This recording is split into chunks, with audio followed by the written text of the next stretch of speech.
வணக்கம் மக்களே. 2026க்கான தேர்தல் வாக்குறுதிகளை தயாரிக்கும் பணியில அனைத்து கட்சிகளும் தீவிரமா செயல்பட்டு இருக்காங்க. அந்த வகையில அதிமுக இப்போ முதற்கட்டமாக 5 வாக்குறுதிகள், இரண்டாவது கட்டமாக 5 வாக்குறுதிகள் என மொத்தம் 10 வாக்குறுதிகளை மக்கள் மத்தியில தெரியப்படுத்தி இருக்காங்க.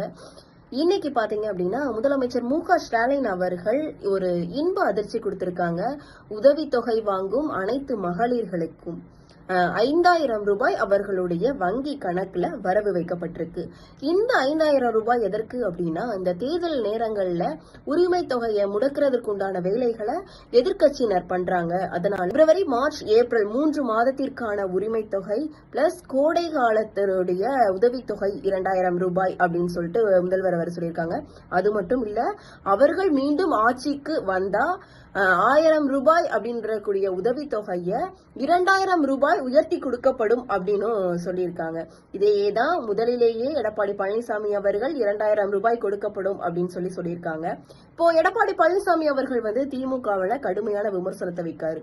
தோல்வி பயத்தினால இந்த மாதிரியான அதிரடியான அறிவிப்பை முதல்வர் அவர்கள் வெளியிட்டு இருக்காங்க அப்படின்னு சொல்லிட்டு எடப்பாடி அவர்கள் சொல்றாங்க.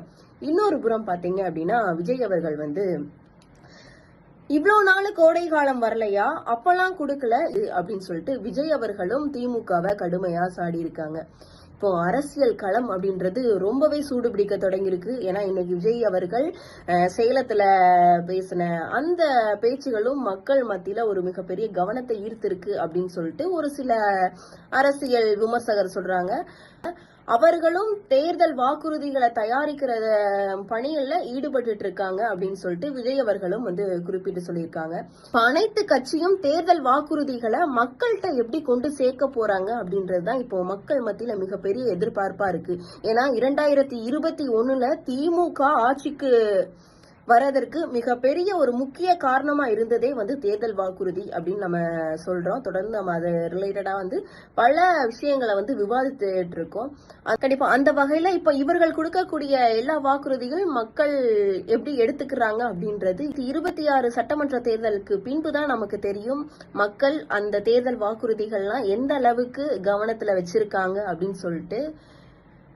நன்றி மக்களே.